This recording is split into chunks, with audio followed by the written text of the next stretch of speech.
So I know this video is about a month late, but you guys have questions. It's 2019. What has changed with music marketing? How do we grow our fan base in 2019? Well, I'm going to tell you. And first off, just a very quick aside, if you're new here, I am a guitarist in a symphonic metal band called Mute Prophet, and I am currently making a full-time income from that band, despite being relatively unknown and despite currently at least not touring. I'm doing so through some fairly unconventional marketing stuff related to the internet, and this channel is all about helping you replicate that and do the same so that you can also make pretty good money with your music. Because who wants to be a starving musician, right? So if that interests you, go ahead and subscribe to the channel, and be sure to stay through this video till the end because there is a lot of cutting-edge stuff for the year ahead. Since my clickbaity How to Make Your Band Famous in 2018 video is one of the most popular videos on my channel, I figured a 2019 update is in order because quite a bit has changed. Now, before we get into everything that's changed, let's talk about what's the same. First off, email is still king, absolutely.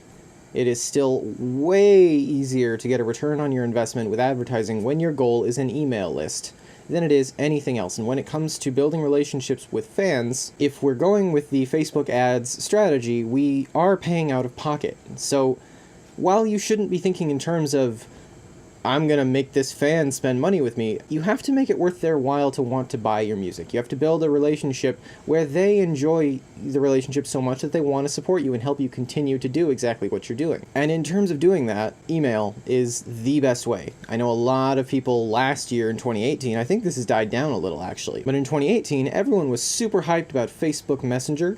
There was an app called ManyChat that would allow you to build an automated bot that would do everything we do with our email marketing stuff, but in Facebook Messenger.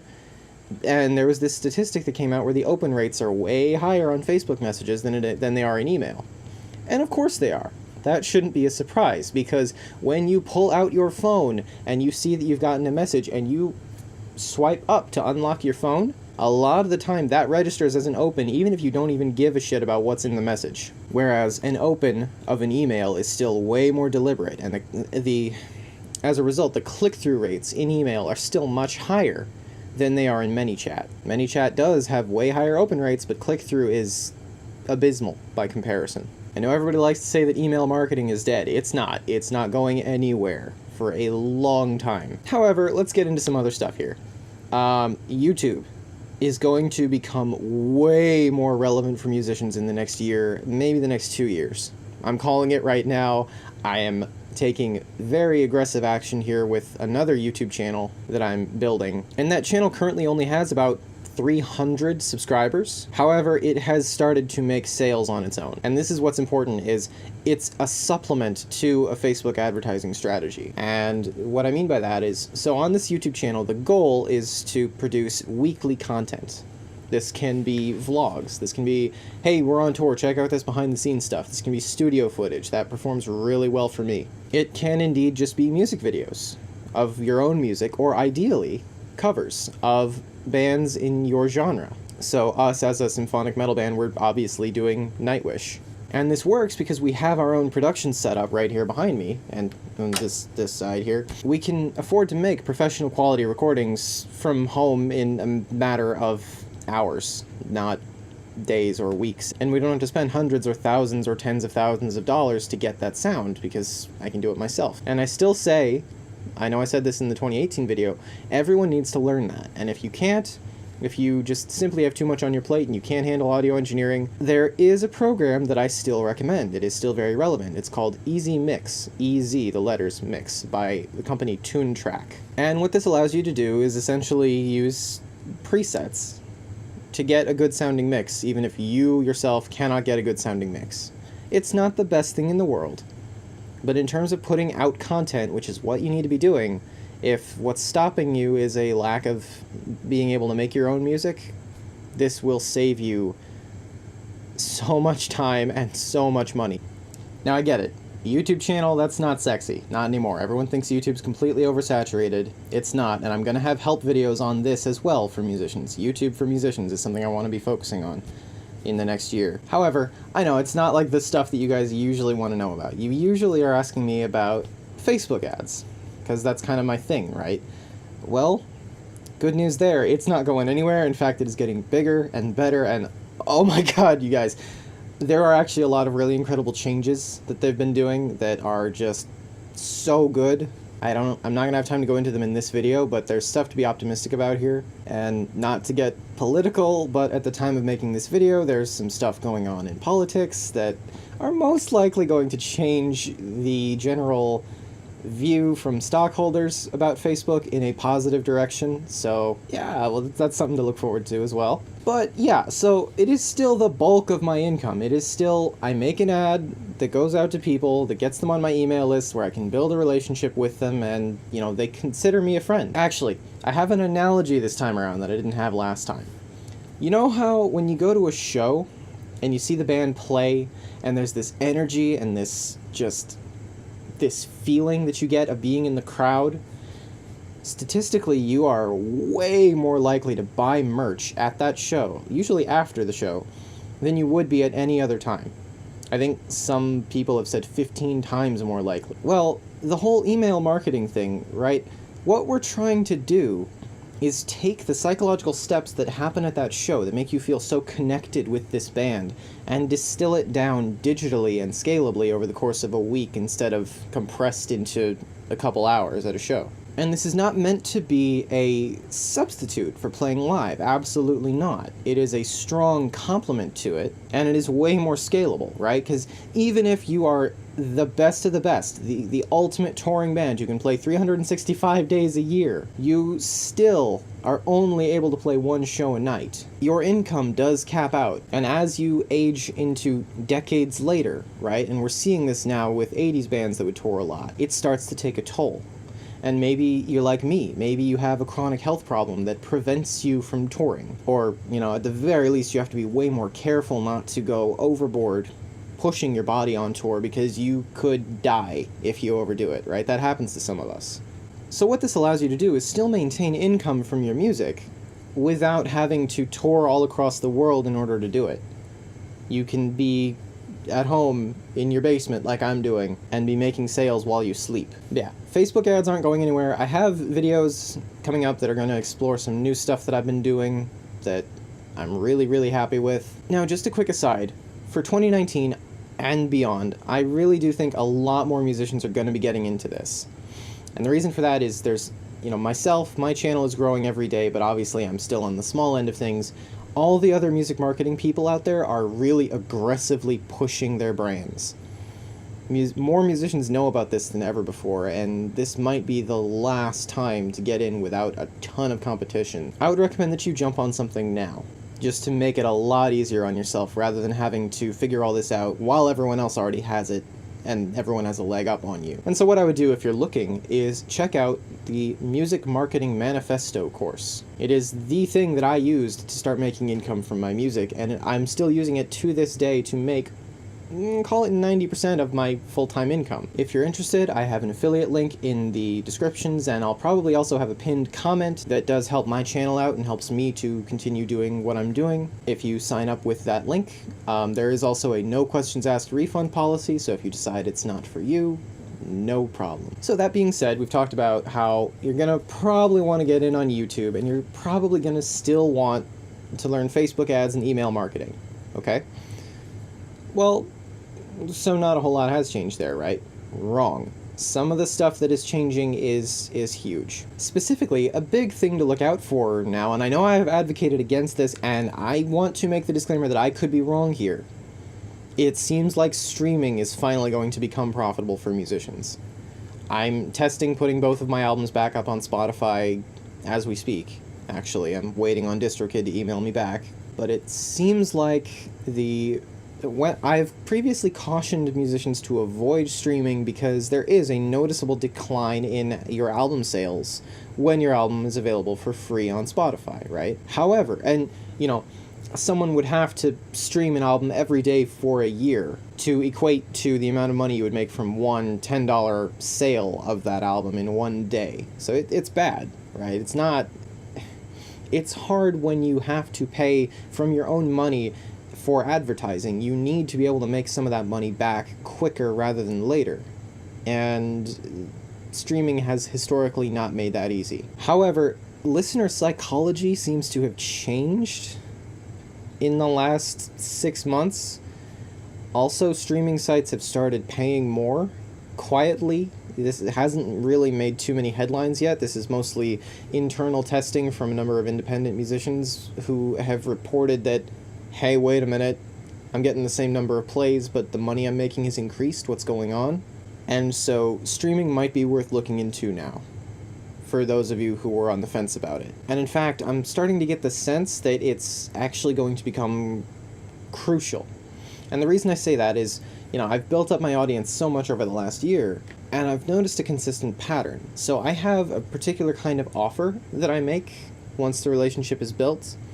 I like to offer someone, for the next 3 days only, and I'm keeping it at 3 days because I only want you to be able to take this offer. I don't want it to get shared around on social media and then just anyone, people I don't know, can take advantage of it. I want this to be like a fans-only thing. For the price of just one album, you get both our albums, as well as hours of behind-the-scenes content, instrumental versions, WAV downloads, MP3 downloads, unreleased bonus tracks, just a whole bunch of stuff, right? Very compelling offer. It's a lot of stuff. And the reason I do that is that I want to make it worthwhile for my fans to purchase my music. However, what I'm noticing is, and I've said this before in my Music Marketing Manifesto review, the upper limit of a typical funnel is between 10 and 20%, and I have yet to see it go beyond that 10 to 20%. And what I'm hoping to do is to be able to set it up where you maintain that 10 to 20% sales rate. However, the remaining 80 to 90% of people who will not ever buy your music are still listening to it on Spotify, Apple Music, whatever. Because if those numbers line up, if those numbers hold steady, and I'm hoping that my fans-only offer with all this bonus stuff that isn't on Spotify is still compelling enough that people want to buy the CD rather than just stream it. If that happens, then the numbers would line up to where the other 80% streaming it basically doubles the amount of money being made. And I had a graphic I was going to put in the video here, and I lost it. I don't know where I saved it to because I need to organize my computer better. But moving on. So, other social media platforms. Twitter might actually be making a comeback. I have my doubts, but they changed their algorithm for distributing tweets, so you might actually be able to get somewhere with that. Instagram, it's Instagram. I mean, I have yet to see a musician doing incredibly with it. You can do okay with it. You can make some sales here and there. You can build somewhat of a following. I've used it to help the growth of my second YouTube channel because I have a lot more followers on Instagram than I do on a brand new YouTube channel, so I can funnel some people over, but it's not something I put enough time into to have an opinion on it. I've seen a number of musicians say that it is becoming an echo chamber for musicians. I don't know if that's correct. I guess we'll see. But the real crux of this, the real thing that, if you have one takeaway from this video, it's what it would be. It's going to become so much more about relationship. I predict that the thing that compels sales of your music, the thing that makes a fan willing to support you financially, is going to be entirely 100% they want access to you. They want you to sustain the thing that you are bringing to their life. And so, what is that? And I will do more specific videos on this because it's a topic I've been doing a lot of research into, and it frankly fascinates me, right? But essentially, what's your story? Why should people care about you? For my band, there's kind of a phoenix from the ashes kind of vibe to it, because everyone in my band has been to hell and back in our own ways, and it's no exaggeration to say that the thing that got us through it was music, specifically the music that we are writing as a group. And so we communicate that very openly to our listeners. We are not quiet about the fact that in some cases our lives were literally, not an exaggeration, literally saved by our music. And our listeners tend to respond with, I've had some horrible experiences as well. That's amazing that your music got you through something so awful, and it has inspired me to read your story. Please tell me more. Right? It speaks to them on this fundamental level of pain that we can all relate to. And more importantly, it's not like nihilistic wallowing in your pain. It's a story of getting through it, of triumphing. And it makes them feel like they can do the same with whatever is eating away at them. And the thing is that you can totally do the same. Absolutely, 100%. Find the thing, the spark, the thing that drives you to be a musician in the first place, because we all have it. None of us would choose this horrible, unrewarding lifestyle. Let's be honest. If you look at a lifestyle thing, like, what compels you to practice your instrument and be bored and be frustrated and not go play a video game or something, right? Why would you do that? It doesn't make sense on an intellectual, rational, almost hedonistic, I guess, level. However, we all have that thing where it's like, no, I need to do this. And what is that for you? Distill that down. Find your story. Find how that spark in you has persisted through whatever the hell you've gone through, and share that. And that is going to be so damn important. It's going to be everything. Musicians who don't have that will not make sufficient income from their music, because listeners will not care enough about you to support you. Because, quite frankly, if you're not speaking to them on that level, and you're asking them to buy, you're just trying to make money. You're treating your listeners like an ATM machine. That's horrible. It has to be worth it for them. And I know this is weird. This is like a meta discussion of making music and selling music, right? But you need to know this. You need to know what makes you unique and what makes you emotionally relevant to your listener. So that would be my big takeaway over what has changed between 2018 and 2019. In 2018, it was a lot more about technique. It was about marketing tricks, about like methods and techniques, and that's all still relevant. You know, the Facebook ads, the email lists, they're crucial, but none of it will work if you don't have an emotional hook, and if you don't have really good music. That's the other thing that you need. No amount of marketing tricks will sell subpar music. But the thing is, if you know, the other reason to know what your spark is, your reason why, is because none of it matters after that. No matter what happens, you'll be able to persist. If you know why you must do this, if you know why you're just not going to be happy unless you can be a musician, then no matter what gets in your way, you're going to crush it. And to that end, I have a resource that I really want to recommend to those of you who are so driven and who really want to get in aggressively on building their music careers in 2019. And you should be aggressive if you're driven, because competition is only going to scale up from here as more and more people get into this. Facebook ads are not going to be untouched by musicians for very long. This resource is called Music Marketing Manifesto. It's a online course. I took it, and about a month later, I was making sales. And it is now 80-90% of what I do to make my full-time income from my music. If you're interested, I do have an affiliate link. It is in the description as well as in a pinned comment below. It helps my channel immensely if you sign up through that link. But just to, prove that I'm not just hyping this course up because I make commission on it, there is a no questions asked refund policy. So if you decide that it's not for you, or if you set everything up and the sales just aren't happening for you, you can get your money back. This is not I'm recommending this because it worked so well for me, and I want you guys to have the same advantages that it gave me. But that's it for this video. I really do. I'm sorry that my upload schedule has been so inconsistent and bad over the last 6 months to maybe even a year at this point. I've been figuring a lot of stuff out about YouTube, about social media, about marketing, about everything we've been talking about here. And I do really sincerely hope to be able to upload a little bit more frequently, but I'm not going to promise 3 times a week or whatever. Just keep your eye out, because I do have some cool stuff planned that I think you guys are going to really love. Thanks so much for watching, and I'll see you in the next video.